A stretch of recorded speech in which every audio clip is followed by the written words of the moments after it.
जनाब, प्रोग्राम के आखिरी हिस्से में एक बार फिर से आपको खुशामदीद कहते हैं। सूरत हाल इस वक्त काफी ज्यादा गंभीर होती हुई नजर आ रही है। मुस्लिम लीग नून के लिए ना ऐसे मामलात हैं कि वो इलेक्शन अनाउंस कर सके तो उसके लिए आसानी हो जाए, और ना ही ऐसे मामलात हैं कि वो मईशत को कुछ हद तक कंट्रोल कर सके। तो जनाब, सूरत हाल है क्या? हसन निसार साहब इस वक्त मेरे साथ ज्वाइन कर रहे हैं और उनसे मजीद बात करेंगे, उनसे उनका तज्जिया लेंगे कि इस वक्त मुस्लिम लीग नून जो है वो किस दौराहे पर आके खड़ी हो चुकी है। हसन निसार साहब, बहुत शुक्रिया आपके वक्त का। सर, ये बताइएगा, मुस्लिम लीग नून अब अपने इत्तेहादियों से बातचीत कर रही है, शहबाज शरीफ साहब अपने इत्तेहादियों से मुशावरत कर रहे हैं, बातचीत कर रहे हैं, और ये कह रहे हैं कि इलेक्शंस की तरफ चलते हैं, इस तरह की बातचीत की जा रही है। लेकिन जरदारी साहब के बारे में लग रहा है कि वो इलेक्शंस नहीं चाहते। तो आपको क्या लग रहा है, सूरत हाल इस वक्त तसादुम की तरफ जा रही है? देखें, तसादुम तो बड़ी देर से चल रहा है।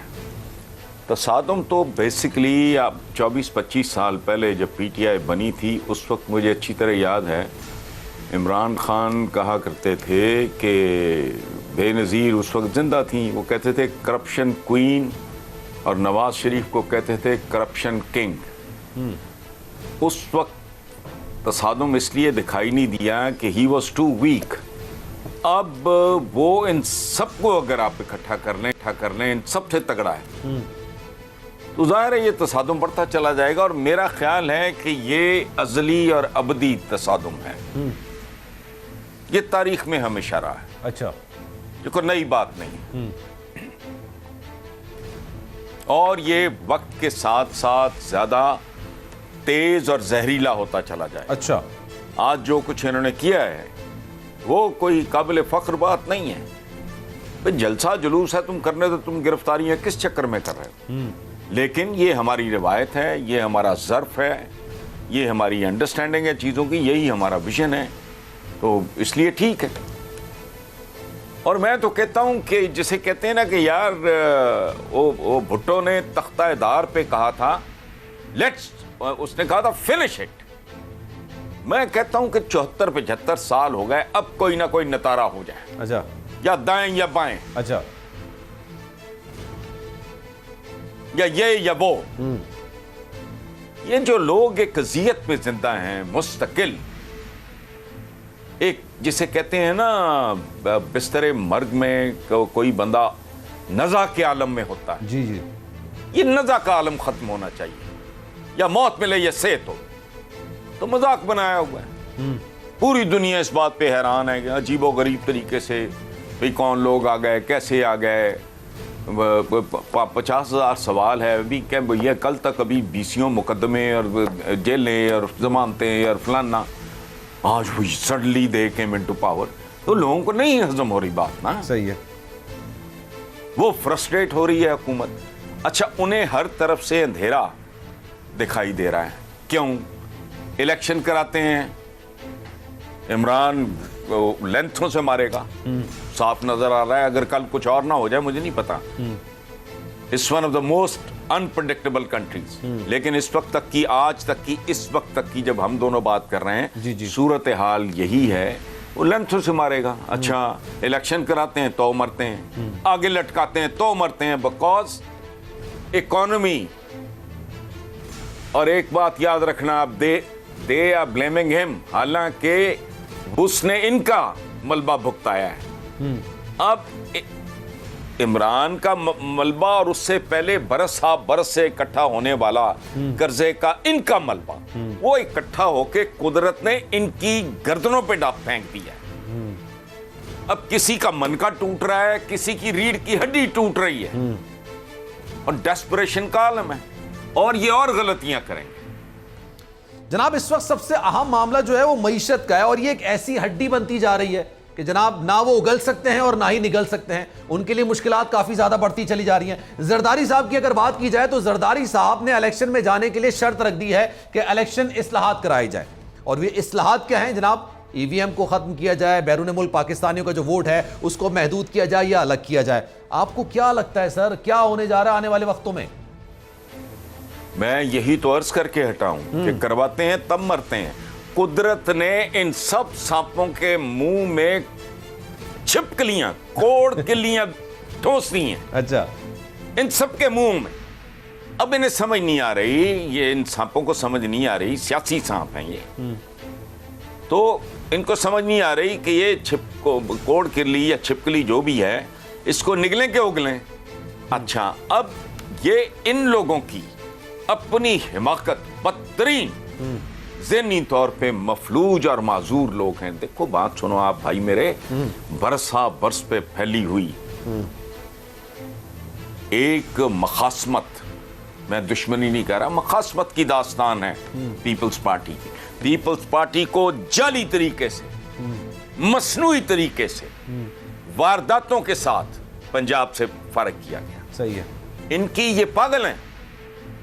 देखो, बलोच इंतकाम कभी नहीं भूलता। जरदारी बलोच है।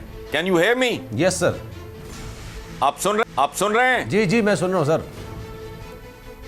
अच्छा, बलोच इंतकाम नहीं भूलता, और बलोच की डेफिनेशन इंतकाम की ये है कि बाजू पे कितने साल इंतकाम लेना चाहिए। बाजू पे तेल मलो और तिलों की जो है ना मटका उसमें डालो, बाहर बाजू निकालो, जितने तिल बाजू के साथ होंगे उतने 100 साल इंतकाम लेता है बलोच। ये अहमक है। जिसकी जबान काटी उसका दिल, उसमें नफरत, गुस्सा, अनाद, इंतकाम। इन्होंने जाली तरीके से पीपल्स पार्टी से पंजाब छीना था, मैं जानता हूं। कैरेट एंड स्टिक दोनों इस्तेमाल हुए। कैरेट एंड स्टिक, ताकत भी और दौलत भी इस्तेमाल हुई। जाली तरीके से उनको यहां से निकाला, जरदारी की जबान काटी। जरदारी साहब की अहलिया के बारे में क्या क्या गुफ्तगू नहीं करते रहे। कल तक ये खुद आसफ जरदारी की अंतड़ियां निकाल रहे थे। ओ भाई, बलोच भूल जाएगा। उसने ऐसा इंतकाम लिया है कि आज समझ गई है इन्हें। ये हर तरफ से घिर चुके हैं, और मेरा ख्याल है ये कुदरत का इंतकाम है।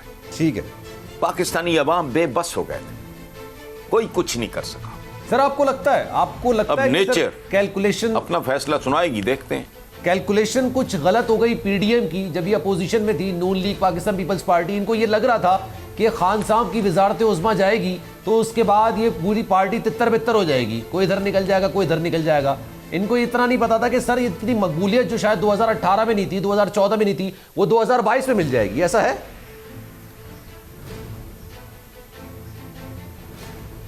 100% है, और इसी को मैं कुदरत का इंतकाम कह रहा हूं। मैं चीजों को एनालाइज करना जानता हूं, लेकिन सच्ची बात है इस बात का तसव्वुर मुझे भी नहीं था।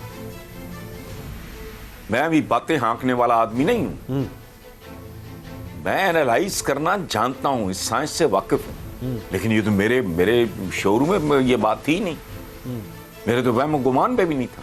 इसीलिए मैं इसको कुदरत का इंतकाम कह रहा हूं। खुद नवाज शरीफ या ये मौलाना फजलुर रहमान वगैरह, ये जितने भी लोग हैं, ये बहुत छटे हुए सियासतदान कह लो या जो भी कह लो, ये बहुत एक्सपीरियंस, सीजन, पक्के, पीडे, कुन्ने मीसने सियासतदान हैं। इन सबके अंदाजे गलत हो गए तो हम क्या बेचते हैं भाई? मेरा भी यही गुमान था। सच्ची बात यह है कि इमरान जिन हालात में जा रहा है, लेकिन कुदरत है,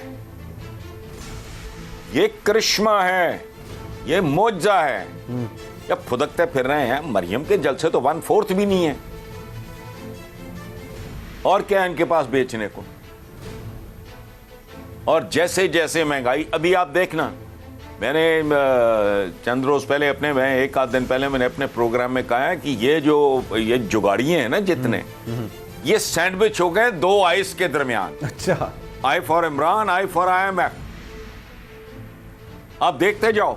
हसन निसार साहब, बहुत शुक्रिया आपके वक्त का। Thank you so much for your time. जनाब, सूरत हाल इस वक्त काफी ज्यादा गंभीर होती हुई जा रही है, और हर गुजरते वक्त के साथ सूरत हाल काफी ज्यादा बदलती हुई भी जा रही है। आज मैं आपसे बात कर रहा हूं तो हो सकता है कल जब मैं आपसे बात कर रहा हूं तो नून लीग इलेक्शन में जाने का मूड बना चुकी हो। सलमान मिर्जा को दीजिए इजाजत। जिंदगी रही, सेहत रही तो कल 11 बजे आपसे फिर मुलाकात होगी। ख्याल रखिएगा अपना। अल्लाह हाफिज।